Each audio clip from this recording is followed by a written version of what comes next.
Il y aurait d'autres formes, si on voulait distinguer d'autres formes d'idéologie à l'œuvre quand on regarde l'anthropologie et les sciences dites évolutives.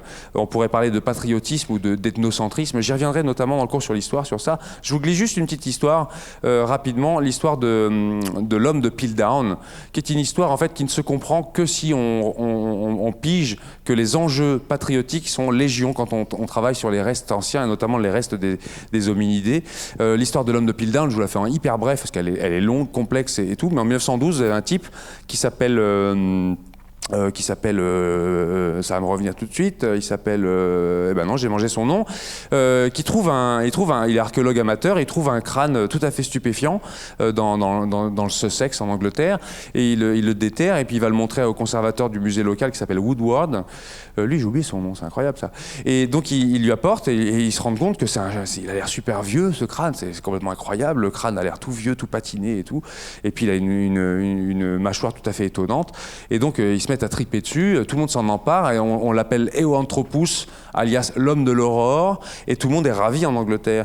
Et tout le monde est ravi au point que très peu de gens se penchent vraiment réellement sur le crâne, tout le monde le montre partout, et le montre comme une trace de la présence très ancienne des Anglais, probablement plus ancienne que les Français qui ont Cro-Magnon et les Allemands qui ont Néandertal. Il faut savoir qu'en 1912, c'est l'époque où c'est l'époque de la reine Victoria, c'est l'époque de l'Angleterre, de l'Empire britannique sur lequel le soleil ne se couche jamais tellement il possède de colonies. Et c'est l'époque du Titanic, c'est l'époque de, vous voyez, la grandeur anglaise. Et effectivement, si vous n'avez pas un ancêtre duquel vous revendiquez, duquel se revendiquer, et alors que les Anglais et les Allemands, eux, ont un ancêtre très très vieux qu'ils ont déterré, ça les rend un peu jaloux. Donc c'est par enjeu patriotique qu'ils se sont emparés très rapidement de ça, trop rapidement d'ailleurs, parce qu'il a fallu attendre presque 35 ans. Il faut attendre 1947 pour qu'Oakley, au moyen notamment de datation carbone 14, se rende compte qu'il s'agissait d'un faux, d'un fake, d'un pur fake, quoi. Et en plus, assez facile à décrypter, même sans radiographie, et même sans carbone 14, parce qu'il s'agissait d'un crâne d'Homo sapiens du Moyen-Âge qui avait été teint artificiellement. Les dents avaient été un peu travaillées, et puis ils ont greffé dessus une mâchoire d'orang-outan, elle aussi patinée, colorée, etc. On n'a toujours pas retrouvé la personne qui avait fait ce canular. On ne sait pas qui c'est, il y a eu plusieurs hypothèses. Le type qui a le plus travaillé sur cette question s'appelle Herbert Thomas, et il a fait un livre entier où il explique à la fin qu'en fait il n'a pas trouvé, je vous dis pas la fin du livre, ouais, je vous le dis, il n'a pas trouvé l'auteur. Il y a quelques présomptions sur 2-3 personnages, notamment un personnage que vous verrez tout à l'heure qui s'appelle Pierre Teilhard de Chardin. Il y a d'autres exemples, j'en ai déjà aussi parlé, où le nationalisme poussé à son extrême, pensez au national-socialisme allemand, a fait que l'archéologie est devenue un enjeu important, notamment en archéoanthropométrie. Et je vous ai parlé de l'Ahnenerbe, vous savez, cette société, Ahnenerbe Forschungs- und Lehrgemeinschaft, la société pour rechercher l'enseignement sur l'héritage ancestral, où l'idée c'est d'aller retrouver des traces anciennes pour montrer que la race aryenne était plus ancienne et supérieure évidemment à tous les Métèques et autres Bougnoul, les machins noirâtres plus lointains, peuples primitifs proches du singe, alors que évidemment l'arien forcément était nordique. Et donc Himmler envoyait, je crois que je vous l'ai déjà raconté, même des campagnes d'expédition pour chercher des traces mythologiques anciennes nordiques. Je crois qu'il avait même fait une expédition pour rechercher le marteau Mjolnir de Thor. Enfin, bon, il a bien tripé, Himmler. Il est parti très très loin. Et il y a un livre récemment, le sujet est suffisamment chaud pour quand même que les livres qui sortent sur l'histoire de l'archéologie, quand ils pointent vraiment la part que doit l'archéologie française au nazisme, je vous dis ça parce que Laurent Olivier défend cette thèse, et elle est plutôt soutenue, cette thèse, elle est plutôt soutenue par pas mal de gens maintenant. Il dit que jusqu'en 1942-43, l'archéologie en France était plutôt amatrice, c'était des amateurs qui faisaient ça, et l'arrivée des Allemands qui recherchaient sur le sol français des traces anciennes aussi, parce qu'au fond, sous Charlemagne, c'était un peu la même crèmerie, la France et l'Allemagne, et donc ils ont cherché dans tous les sens, et ils ont surfinancé l'archéologie. Ce qui a fait dire à Laurent Olivier que l'archéologie française doit tout au nazisme, ce qui a fait grincer quelques petites dents quand même. Il y a des gens qui sont un peu fâchés avec ça. Il y a des enjeux patriotiques sous-jacents. Il y a aussi des enjeux sexistes, mais je ne vais pas revenir dessus, puisqu'on en a déjà parlé au cours précédent. Vous vous rappelez que la physiologie féminine avait été délaissée, voire diabolisée, qu'il y a des normes masculines qui sont pléthores, cachées un peu partout, que même l'historiographie est sexiste. Je vous ai mis ici la photo de cette dame-là qui s'appelle Rosalind Franklin. Peut-être vous connaissez maintenant son nom, mais pendant longtemps, elle était restée dans l'oubli. C'est la dame à qui l'on doit la double hélice de l'ADN. C'est vraiment elle qui a fait les clichés qui ont permis, par cristallographie, de trouver la double hélice de l'ADN. Mais on lui a piqué son travail. Crick et Watson, les deux les deux parmi les 3 récompensés du prix Nobel pour la double hélice, sont des gens qui ont été relativement malfaisants avec elle et qui lui ont piqué ses données. Et elle, en tant que femme, a eu beaucoup de mal à se réapproprier son travail. Et puis, des suites de ses travaux sur la cristallo, c'est probablement ça qui lui a fait contracter un cancer. Et de fait, elle est morte d'un cancer avant la remise du prix Nobel en question. Et de toute façon, quand bien même il aurait été envisagé de lui remettre le prix Nobel, on ne donne pas de prix Nobel posthume. Donc, elle a disparu des livres d'histoire et hop, a dégagé Rosalind Franklin. Voilà des exemples comme ça, et puis c'est pas le seul cas où des femmes comme ça ont disparu de l'historiographie. Rentrons maintenant dans l'évolution en tant que telle, parce qu'il se passe quand même un séisme assez monstrueux sur la planète Terre. Il se passe un séisme en 1859, et le séisme, c'est un livre qui s'appelle « De l'origine des espèces » de Charles Darwin. On peut prêter à Charles Darwin, mais aussi à un autre personnage, l'émergence de la nouvelle théorie qui arrive. L'autre personnage s'appelle Alfred Russel Wallace, mais la contribution de Wallace est beaucoup moins documentée et beaucoup moins puissante que celle de Darwin.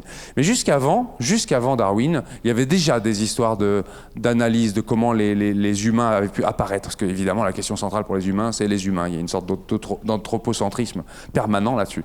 Et jusqu'au XVIIIe siècle, c'était le fixisme. Ça tombait bien, ça collait très très bien aux textes religieux. Donc les textes religieux vous disaient le monde est créé en 7 jours ou le monde est créé en tant de jours. On place les espèces comme ci, comme ça, comme ça. Tout est immuable. Il y a un Dieu qui a disposé tout ça dans son infinie bonté. Et les choses sont classées par ordre et ne bougent pas, quoi. Arrive Lamarck, Jean-Baptiste de Lamarck, un Français qui arrive avec un transformisme. Alors c'est déjà une bonne piste. Le transformisme, c'est qu'il dit que les choses ne sont pas figées, elles ne sont pas fixes. Il se rend compte qu'il y a quand même de l'évolution et il propose une forme de transformisme que tu vas m'aider à détailler un tout petit peu. Est-ce que tu veux bien me faire 3-4 couplets sur cette question de transformisme qui est quand même déjà des augures de ce que va faire Darwin plus tard? Oui, alors la seule différence, en tout cas le lamarckisme, alors ça revient un peu actuellement parce qu'on se rend compte qu'il peut y avoir un peu de ça dans la transmission des caractères. Ce que fait Lamarck, il va dire qu'il y a du transformisme, il y a une évolution, sauf qu'en fait entre les générations, c'est des caractères acquis qui vont se transmettre. Typiquement, l'histoire du cou de la girafe va forcer sur son cou pour atteindre les feuilles les plus hautes. Et du coup, en forçant, ça lui fait augmenter de quelques millimètres, et cette transformation, elle la transmet à sa descendance. Bon, après, on sait que majoritairement c'est génétique, mais bon, faut savoir que ce qui est intéressant, c'est qu'on peut remettre un peu au goût du jour Lamarck en se disant que maintenant il y a l'épigénétique et on se rend compte qu'il y a peut-être des mécanismes comme ça. Bref, ça c'était une parenthèse. Donc voilà, le transformisme, c'est l'idée qu'entre les générations, il y a des évolutions. En gros, Lamarck, il dit que si je fais des pompes et que je me fais des pectoraux monstrueux, si je fais un enfant, l'enfant, il aura des pectoraux monstrueux quand il sera grand. En gros. En gros. Mais ça marche pas. Bah, ça marche pas, mais des recherches récentes, il y a tout un champ de recherche qui se rend compte qu'il peut y avoir des marqueurs comme ça, qui se mettent au niveau du génome, qui peuvent se transmettre par l'ovule, et qui auraient en fait des transmissions qu'on appellerait épigénétiques, des espèces de marqueurs qui resteraient, qui se transmettraient à la descendance. L'histoire de la maman, l'histoire pathologique de la maman, ferait qu'on aurait tendance à retrouver certaines prédisposition chez leurs enfants de résistance à certaines pathologies. Oui, alors ça c'est un peu grossier de le dire comme ça. Pour l'instant, on est sur des études vraiment de choses assez restreintes. Mais bon, l'idée fait réémerger un peu de lamarckisme ces temps-ci, ces dernières années, quoi. Donc tout n'est pas que génétique, uniquement génétique, quoi. Très bien. Darwin, c'est pas un petit personnage. Darwin, c'est un type qui a dû aller à l'encontre de ce qu'il pensait. C'est un type qui, en plus, a mouillé la chemise, qu'il est parti, vous connaissez peut-être son histoire, il s'est engagé sur un bateau, il est parti faire un tour qui lui a pris un certain nombre d'années, il a collecté plein de coléoptères, plein de machins, plein de trucs dans tous les sens, il a construit sa pensée, et il trouvait que sa pensée, qui ne nécessitait plus l'hypothèse Dieu dans la description des phénomènes, était trop subversif pour son époque, et s'était d'abord contenté de documenter ses publications scientifiques, mais sans construire son corpus théorique. Il a fallu que ses collègues le poussent, et le pousse même contre sa famille, en fait, notamment sa femme qui était plutôt rétive à l'idée qu'on évince Dieu des processus, et il a dû se faire violence parce qu'il n'avait pas trop envie de faire ça. Ça lui a valu ensuite, une fois qu'il a publié son travail, un monceau d'ennuis absolument incommensurable, et il a résisté à tout ça patiemment, gentiment, tout en étant, il faut le dire, progressiste sur les mœurs, à peu près surtout, aussi bien sur les droits des animaux que sur le droit des femmes, ce qui est quand même rare pour l'époque, il faut bien le dire. Alors, qu'est-ce qu'on voit dans la sélection naturelle? Qu'est-ce qu'on voit dans cette idée de sélection naturelle qu'a développé Darwin? On voit qu'on parlerait plutôt au départ, dans notre imaginaire, nous, c'est genre, il y a une main qui sélectionne les individus qui vont survivre. Et nous, entre nous, des fois, on parle de tamis. Pourquoi on parle de tamis plutôt? Le tamis, il laisse l'idée qu'il y a déjà de la variation qui existe, il y a de la diversité qui existe, a priori. Donc, de toute façon, ça se voit, ne serait-ce que dans un amphi, hein, il y a de la diversité, on n'a pas tous les mêmes caractères. Et que le tamis, en fait, il va trier ces caractères déjà existants. Donc, en gros, tout est après dans l'idée du tamis. Le tamis, ça va être en quelque sorte l'environnement, quoi, qui va sélectionner. Un tamis, c'est un grand tapis avec des trous, quoi. Hop, et puis on se promène sur le trou et sur le tapis. Et puis si on traverse, si on n'est pas adapté à notre milieu, on aura tendance à moins se reproduire et donc notre descendance va disparaître dans le trou, quoi. C'est ça. Très bien. Le hasard des mutations, m'as-tu proposé d'écrire comme carburant, la sélection naturelle comme moteur. C'est une très belle phrase, c'est de toi ça? Je sais pas, non, je suis pas sûr, mais le hasard des mutations, alors c'est pareil, c'est un peu pour faire simple, hein, comme s'il y avait que la mutation qui générait de la nouveauté. Alors là, ce que je viens de dire sur le tamis, il y a de la diversité préexistante. Bon, c'est bien, mais à un moment, on se pose la question, mais elle sort d'où cette diversité? Donc effectivement, il faut se poser la question des origines, d'où viennent les nouveaux caractères, choses comme ça. Donc les mutations, c'est ce qu'on connaît le mieux. Mais il faut savoir qu'actuellement, en fait, il y a plein de moyens différents pour générer de la nouveauté, enfin, qui existent et qui génèrent de la nouveauté, des transferts horizontaux de gènes entre espèces. On pourrait même appliquer ce même raisonnement aux comportements animaux. Il y a plein de choses qui existent autres que les mutations, même si c'est le principal agent de nouveauté. Ok, mutation. Dans la catégorie mutation, on rangerait quoi? Innovation génétique, phénotypique, c'est-à-dire les formes de notre corps, quoi, les formes de nos organes, et puis les comportements. Ouais, donc j'ai pris un peu d'avance sur ça. Ouais, c'est innovation. En fait, innovation, c'est un terme innovation, ça fait un peu comme si c'était voulu, quoi. Mais bon, c'est un terme, c'est l'acception, c'est innovation, quoi. Alors innovation génétique, c'est essentiellement les mutations, mais après phénotypique, comme on disait, les changements. Alors le phénotype, c'est l'aspect, c'est les caractères d'un individu. Le phénotype, il se transmet pas normalement à la descendance, sauf le bémol que j'ai mis tout à l'heure sur l'épigénétique. Puis les comportements, pareil, hein, ça marche. Alors quand on dit phénotype, par exemple, c'est l'exemple que Darwin aimait bien, là, l'exemple des papillons qui sont plus blancs et certains sont blancs, et dans un contexte de sidérurgie et d'industrie du charbon, ils ont tendance à plus survivre et à mieux ceux qui sont noirs ont plus tendance à survivre sur des troncs noirâtres que les blancs. Donc les blancs sont objets de prédation, ont tendance à disparaître et seuls les noirs survivent. Ouais, alors ça c'est quelque chose qui a été documenté, mais bon, c'est un peu tardif. Je sais pas si c'est, enfin en plus ça peut plus vraiment se refaire parce qu'il y a plus de pollution, mais effectivement, il y a plus de pollution. Enfin il y a plus de pollution liée à l'économie du charbon en Angleterre, qui a tendance à faire des troncs foncés, quoi. Et à plus cette suie, quoi. Donc du coup, il y a des bémols sur ces expériences, mais n'empêche, ça a été testé, mesuré, l'effet de la prédation. Effectivement, les oiseaux voient mieux les papillons blancs sur des troncs foncés pleins de pollution, plein de suie. Et du coup, on s'est rendu compte qu'ils avaient plus tendance à les manger. S'ils les mangent plus, ces papillons blancs, ils vont moins se reproduire. Et les noirs vont plus se reproduire. Du coup, on a bien vu qu'en presque 50-60 ans, on est passé de 0 individu foncé à quasi 100%. Une mutation ne prendra que si son porteur en tire un bénéfice dans l'accès aux ressources, et cela avant la période de reproduction. En gros, ça veut dire que si moi je suis un individu d'une espèce et que je développe une mutation, si cette mutation m'apporte un avantage en termes de recherche de bouffe, en termes de reproduction, de séduction envers les individus femelles de mon espèce, alors j'augure d'une plus grande capacité de descendance, et donc la mutation en question, j'aurais tendance à la transmettre à mes enfants. Ouais, alors au bémol près que la mutation, tu l'acquiers pas en fait, tu nais comme ça. En fait, on choisit rien. Et c'est ce qui permettra aussi de bien faire gaffe à essayer de pas mettre le mot pour, parce que j'ai une mutation pour faire quelque chose. Non, en fait, on est avec, on décide pas de ça. Donc en fait, la mutation, elle préexiste à l'organisme. Et puis en fait, l'individu qui a un petit avantage lié à cette mutation ou autre chose, ce nouveau comportement qui va faire peut-être par hasard ou j'en sais rien, plein de choses possibles. S'il y a un avantage, il va peut-être mieux survivre, donc possiblement mieux se reproduire. Mais c'est pas forcément... Vous pouvez très bien imaginer des situations où des individus survivent mieux, mais pour autant, je sais pas, ont une mutation délétère qui leur font ne pas se reproduire. Bon, bah leur super mutation de survie, elle va pas rester, quoi. Elle va disparaître, parce qu'ils pourront pas, par ailleurs, se reproduire. En fait, le point il vit important, 150 ans, mais il est stérile, quoi. Par exemple. Okay. Donc cette super mutation pour vivre 150 ans ne va pas se transmettre aux générations suivantes, elle va disparaître. Enfin, le point important, c'est ça. Je ne sais pas ce qu'il y a juste derrière, mais... Ce qu'il y a juste derrière, c'est ça, ouais. C'est pour insister sur le fait qu'en final, voilà, on ne va pas dire que les individus les plus aptes, les plus forts, survivent, sont sélectionnés. En fait, c'est les individus qui arrivent à mieux se reproduire que les autres. En gros, c'est ça.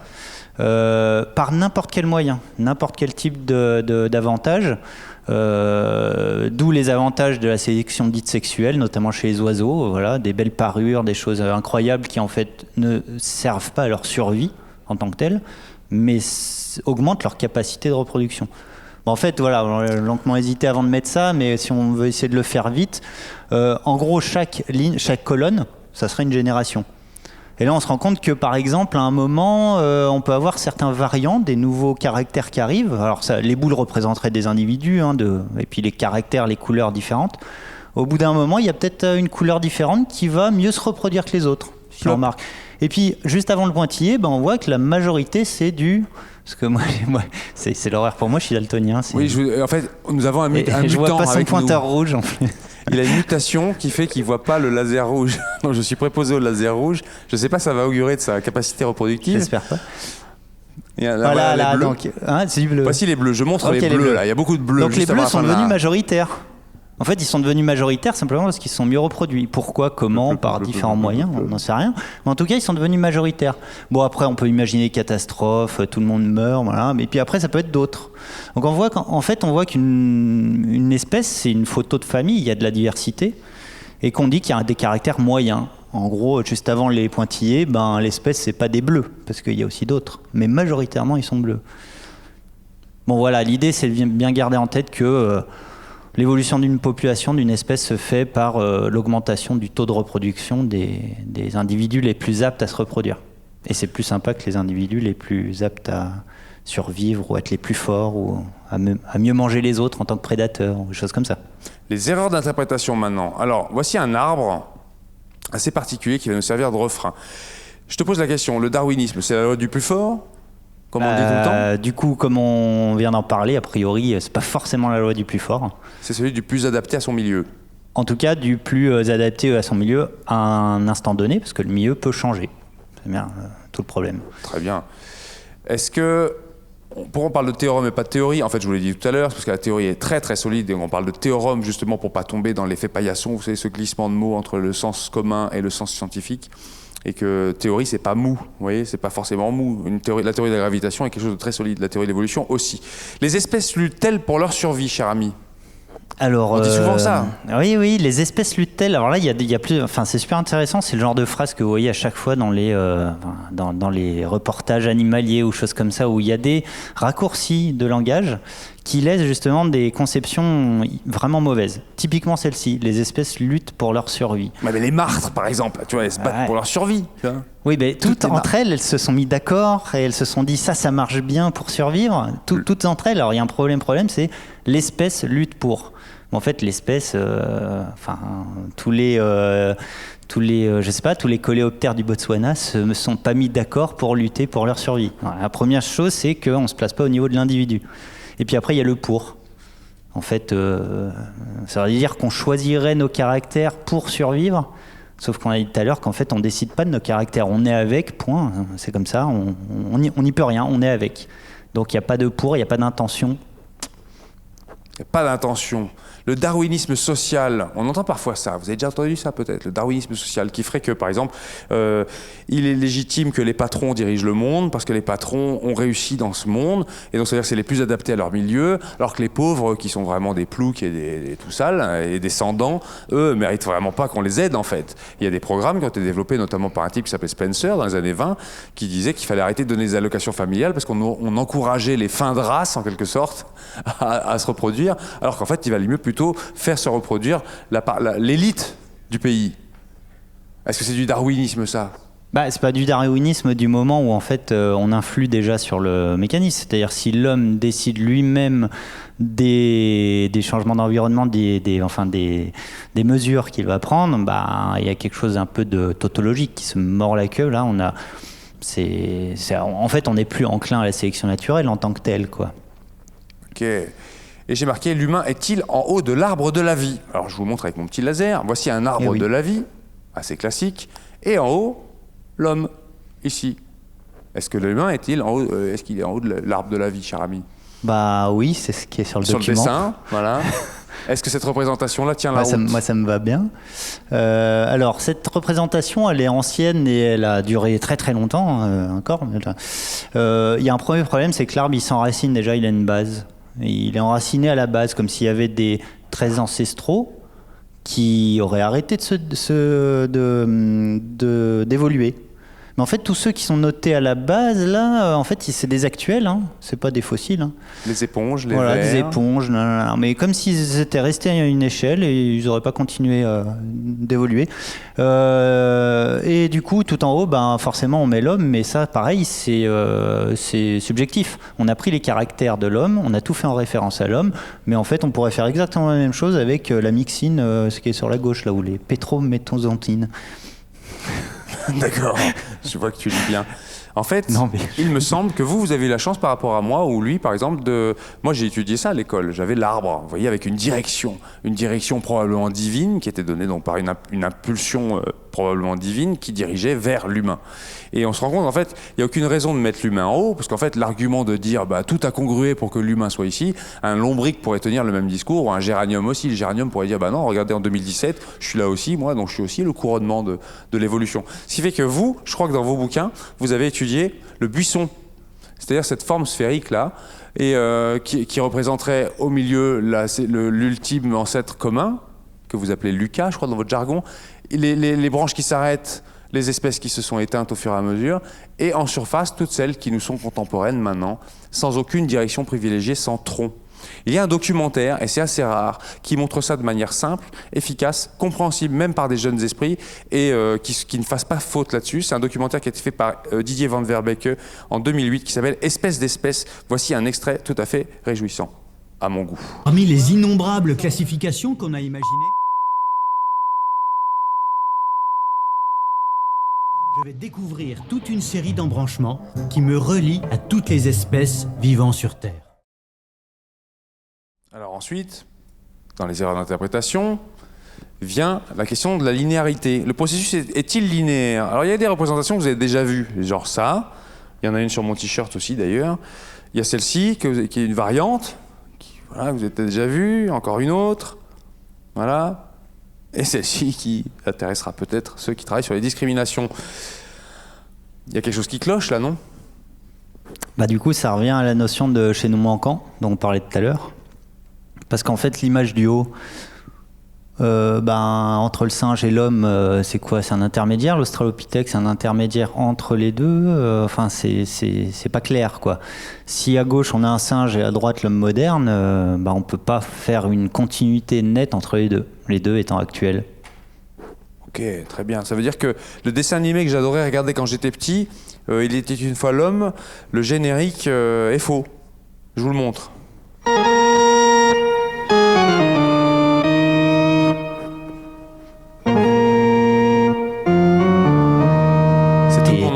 T'as quel âge?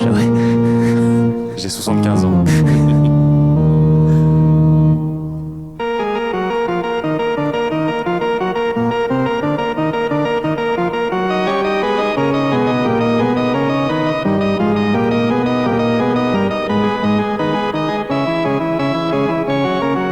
Le gros du travail est déjà fait sur le plan évolutif. Sachez que ce générique a été censuré dans certains pays. La fin a été censurée. Pas en France, mais il y a des pays qui ont refusé la fin parce qu'elle est désespérante.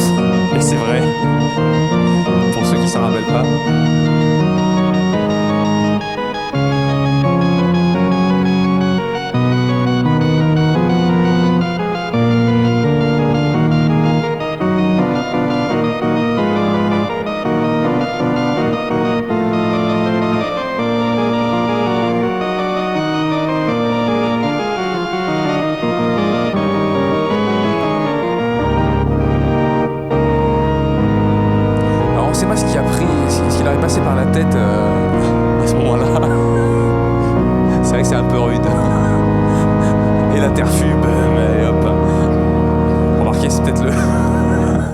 peut-être le scénario prévu. Franchement, c'est raide. Hein.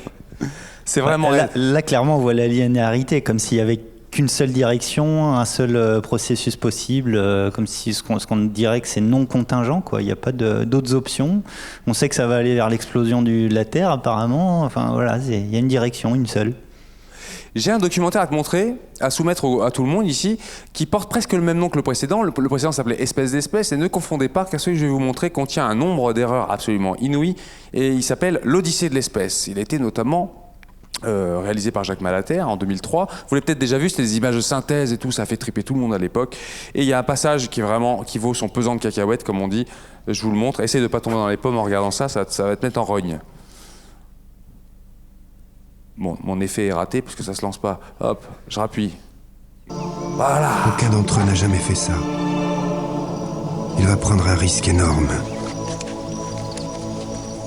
Son malheur va le pousser à faire une découverte prodigieuse. Il mesure 1,30 m. À 4 pattes dans la savane, il ne sait plus où il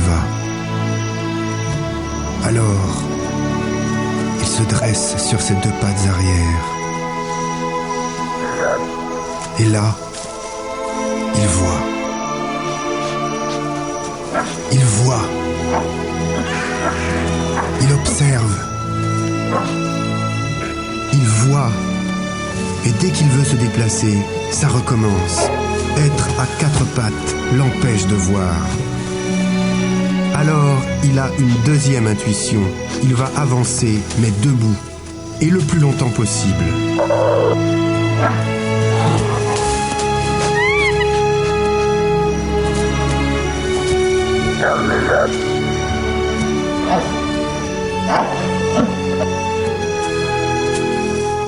Ça y est, il est bipède. Ce n'est pas une attitude naturelle pour un singe, mais ça fonctionne. Maintenant, il n'est plus un singe. Il s'appelle Aurorine. Ça va? Qu'est-ce qui va pas là-dedans? Après, quand on est prof de SVT, c'est tellement dur. Tout ça, ça marque les esprits. Ce qui pose problème là-dedans, c'est la notion d'intention et surtout que la structure de l'individu ne préexistant pas. C'est-à-dire, comme je disais tout à l'heure, on ne dit pas comment il est né, quelle orientation des fémurs il avait de différent des autres, etc. Bon, déjà, il y a cette première chose. Et la deuxième chose, l'intention, comme si en fait l'individu décidait de son destin et pouvait tout d'un coup se lever parce qu'il avait juste l'envie, quoi. Non, en fait, il y a eu certains individus qui avaient des capacités qui leur ont permis effectivement de se mettre debout. Donc voilà, là il y a un peu trop d'intentionnalité, quoi. Et il y a des pour de partout, je pense. Il a besoin pour voir, il a besoin de se mettre debout, quoi. Donc on n'est pas devenu bipède comme ça avec des violons et d'un coup. En plus, au-delà de ça, on a l'impression qu'il y a un seul, à un moment, qui est devenu bipède. Il y a un ancêtre commun. En fait, on simplifie quand on parle d'ancêtre commun, on dit un, mais en fait, il est hypothétique, c'est un schéma, c'est un portrait robot, quoi. Là, il n'y a jamais un seul individu, c'est des populations qui se modifient. Lui, il a sûrement eu plein de descendants, l'autre également d'à côté. Bon, c'est plus compliqué qu'un seul individu, quoi. Ça fait des dégâts, ce genre de choses. Tu voulais dire, en passant à la diapo suivante, la diapo suivante, ce qui va se lancer ici, que l'homme ne descend pas du singe, puisque, tu l'as déjà dit tout à l'heure, le singe est contemporain, donc on ne peut pas descendre du singe. D'accord? Et après, tu montrais un arbre ici, l'ordre des primates et tout, et tu me disais à l'oreille, oui, il faut bien que je précise quand même que nous sommes des singes. Ben voilà, c'est fait. C'est fait? Merci. On fait partie d'une catégorie qui s'appelle quoi? Les homininés? Les hominidés? Alors, ça dépend, nous sommes des mammifères. Ok. En fait, tout dépend d'où on va se placer, quoi. Parce qu'en fait, nous sommes des eucaryotes, on a des cellules avec des noyaux, mais tout dépend de l'échelle. Donc, juste pour dire on serait des simiformes, quoi. En fait, tous les primates, comme on l'entend habituellement. Mais tout ça pour dire que la vue avec le singe vers l'homme, ça marche pas, parce qu'en fait, nous sommes dans la même famille, quoi. Simiformes. Puis après, si on réduit le groupe, on va avoir des hominoïdés, des homininés, des hominines, etc. Nous sommes une grande famille. Très bien. Ça, on en a déjà parlé. Passons à l'énigme. Une énigme. Selon vous, quel changement phénotypique de l'humain, c'est-à-dire quel changement d'un point de vue organique, peut-on prévoir dans les siècles à venir? Parfois, j'entends le lobe de l'oreille va disparaître, par exemple. Parfois, on entend le petit doigt de pied qui va disparaître parce qu'il est très chiant, parce qu'il se cogne toujours sur les commodes. Plaf, aïe. Quoi d'autre? Les dents de sagesse qui vont fondre et qui vont tomber, qui vont disparaître. Autre chose? L'appendicite. Alors, c'est une maladie. L'appendice qui... Ok, très bien. Le coccyx? Plof, il tombe. Ok. Autre chose? Eh bien non, chers amis. Ça m'a valu un jour un repas de famille tout à fait animé. Mais malheureusement, non. Ce n'est pas le cas. Là, vous êtes tombé dans le piège du lamarckisme classique. Alors, vous n'êtes pas les seuls, tout le monde fait ça, moi aussi le premier, je suis tombé là-dedans et tout. Ça, c'est une représentation que le Sun, c'est un journal qui n'est pas forcément très pointu sur le plan de la biologie, présentait comme étant l'avenir de l'humain, vous voyez. Petit cerveau, parce que plus besoin de beaucoup s'en servir, petits intestins, parce qu'on boit que des sodas, etc. Des grandes mains, généralement pour mieux pianoter sur nos téléphones et ce genre de choses. Voûter, parce qu'on travaille beaucoup sur l'ordinateur. Et des dents plus ou moins délaissées, quoi, puisqu'on mange que des aliments. Un petit cerveau, parce qu'on a une externalisation de notre pensée avec Google et tout ça. C'est ça. J'imagine, c'est ça. Ouais, on a un cerveau externe, le smartphone. Bon, ouais. C'est peut-être ça. Ok. Pourquoi c'est faux, Julien, ça? Pourquoi on va pas perdre nos petits doigts de pied et nos lobes de l'oreille et notre coccyx et tous les trucs chiants là? Alors toujours pareil, pour qu'un changement de caractère se propage au cours des générations, il faut qu'il permette quoi? Enfin, ouais, c'est ça, plus de descendance, quoi. Donc en gros, il faudrait penser que l'individu qui a plus de petits orteils, il va mieux se reproduire que les autres, quoi. Il faudrait que ça devienne sexy, quoi, c'est ça? Ouais, il faudrait que ça soit des attributs, effectivement, mais encore une fois, là, la question se pose dans l'espèce humaine, est-ce que... ça serait quelque chose à tester, on pourrait mesurer, on pourrait prendre tel caractère et voir si dans la population, les individus qui ont tel caractère ont plus de descendants. Mais en fait, on se rend compte que de plus en plus, la natalité est de plus en plus faible, la différence entre les familles en termes d'enfants n'est pas énorme. Bon, on n'est plus vraiment soumis à la sélection naturelle, à vrai dire, quoi. On n'est plus vraiment soumis à la sélection naturelle. Pourquoi? Parce qu'on a éradiqué quasiment tous nos prédateurs, c'est ça. À part quelques virus qui, de temps en temps, viennent nous embêter. C'est ça. Mais bon. Donc on pourrait voir des mutations liées à ça. Des résistances à des paludismes, des résistances à des sida. Tout à fait, mais encore faut-il que les personnes résistantes se reproduisent mieux que les autres. Je suis pénible, hein, mais... Exact, c'est vrai ça. Final. C'est pour ça que nous avons écrit en dessous: l'humain n'est pratiquement plus soumis à une pression de sélection. D'ailleurs, j'ai récemment lu un livre extraordinaire sur la bête du Gévaudan, qui est un des sujets sur lesquels je travaille, et j'ai vu le nombre d'enfants mangés par des loups pendant les années 1750. C'est assez inouï, hein. La prédation n'est plus vraiment la même sur nous maintenant, hein. Et j'avoue que je le regrette pas beaucoup, même si le loup est revenu en Chartreuse, je tiens à le souligner. La nature est-elle bien faite? Là, tu m'as dit, il faut absolument parler de ça. La nature est-elle bien faite? Et tu voulais absolument parler de ton nichnemon. Ben oui, parce que le nichnemon, c'est juste magnifique. C'est un insecte qui hyménoptère, c'est ça? Hyménoptère, ouais, un peu comme c'est une guêpe parasitoïde en fait. Alors faut se mettre à la place du petit ver qui est en dessous de la chenille. En fait, les parasitoïdes, ils pondent des œufs dans d'autres espèces, d'autres individus. Alors ce qui est super sympathique, c'est qu'après les œufs se développent dedans et puis ils se nourrissent de l'intérieur de la bestiole et puis voilà, ils s'en nourrissent de l'intérieur, c'est charmant. Et elle est vivante, oui, jusqu'à ce qu'au bout d'un moment ça fasse un peu trop pour elle, quoi. Donc voilà, la nature est-elle bien faite? En tout cas, elle n'est pas toujours très sympa. Et là, on a l'un des exemples, il y en aurait plein des comme ça, de choses pas sympas dans la nature. En fait, elle est ni sympa ni pas sympa. Elle n'est pas vraiment, il n'y a pas d'intentionnalité dans la nature. Alors ouais, il n'y a pas d'intentionnalité parce que souvent on nous présente, par exemple, je sais pas, le guépard, là, tout est bien organisé dans cet organisme pour qu'il puisse courir à 110 km/h, j'en sais rien, etc. Mais en fait, tout dépend de l'environnement. Si à un moment les antilopes courent plus vite, le guépard il sera bien gentil, mais même avec tout ce qu'il a, il sera pas forcément bien fait. S'il y a plus d'antilopes, non plus. C'est pour ça que tu prenais cette phrase de Dawkins qui disait « Dieu s'amuse-t-il? Est-il sadique ?» Ouais. Si vraiment c'est lui qui a créé ça, s'il a créé Lichnemont, peut-être serait-il sadique. C'est une réflexion que fait Dawkins, qu'on vous laisse maturer. La nature est-elle bien faite? Chez l'humain, tu disais oui, franchement, tu me disais ça un soir de beuverie, tu me disais oui, quand même, on est quand même mal foutu, qu'est-ce qu'on n'a pas d'aile? Ouais, on peut toujours. En fait, non, mais c'est ça, on peut toujours imaginer, c'est quand même bien fait, on prend toujours des exemples, le système immunitaire, c'est quand même bien fait, ça marche bien. Visiblement pas vraiment, hein, parce que bon, le taux de mortalité baisse, mais bon, je sais pas, c'était 400 000 morts par an en France, pas la peste, la variole, je crois. Enfin bon, voilà, ça marche pas si bien que ça en fait.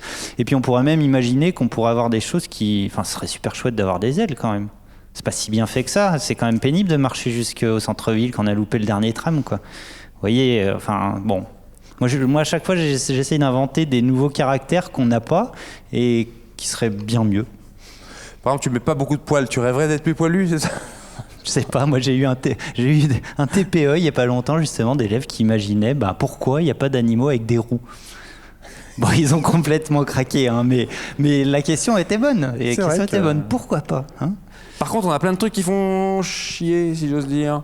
Alors le petit orteil, on en a parlé, les sinus, dont la fonctionnalité n'est pas tellement évidente maintenant, qui sont un héritage, ce qu'on appelle les organes vestigiaux, quoi, les trucs qu'on traîne, qui ont pu avoir une utilité avant et qui n'en ont plus pour nous. Alors, qui ont pu avoir une utilité ou pas forcément, parce qu'il y a beaucoup de parties d'organes qui n'ont jamais forcément été utiles, mais si elles ne sont pas très coûteuses à produire ou autres, elles restent comme ça. Alors après, effectivement, il y a des organes... Le développement embryonnaire, c'est assez compliqué, mais en gros, on passe tous par le même stade de développement au début, même stade de développement que par exemple des espèces plus lointaines. Et puis au final, ça évolue différemment au cours du développement embryonnaire. Et donc, il y a des organes qui peuvent paraître vestigiaux parce qu'ils se développent plus chez des poissons, et chez nous, ils arrêtent de se développer, vous voyez. Donc, on a des arcs branchiaux, en fait. Branchies, quoi. Mais en fait, ils se développent pas, les arcs branchiaux, mais bon, c'est dur dans l'anatomie humaine de les déceler, mais bon, dans le développement, on voit qu'ils arrêtent de se développer. Un reste d'anciennes pointes, d'anciens félins reste sur pas mal d'oreilles. On appelle ça le bourrelet de Darwin, figure-toi. Je sais pas si tu savais ça. Non. T'en as un petit bout là. Chaque fois, il me parle t'as pas un petit reste de bourrelet de Darwin. Ouais. Et puis j'ai trouvé aussi le plis semi-lunaire. Figurez-vous que c'est le petit machin un peu rosâtre, un peu moche là qu'on a à l'angle de l'œil et qui est en fait un vestige de la paupière nictitante. Je sais pas si vous voyez ce que c'est, mais c'est cette espèce de troisième paupière qu'ont certains oiseaux et pas mal de reptiles. On les voit bien sur les crocodiles. Tu sais, un machin qui vient protéger là, qui serait très pratique pour faire de la plongée par exemple. Puis en fait, nous, ça s'est pas développé. C'est con quand même. C'est con quand même. Je ne savais pas. Le plis semi-lunaire, c'est comme ça qu'on l'appelle. Oui, il y a une phrase d'un zoologue pendant le procès Scopes qui disait il n'y a pas moins de 180 structures vestigiales dans le corps humain, ce qui est suffisant pour faire d'un homme un véritable musée d'antiquité ambulant. J'aimais bien cette phrase.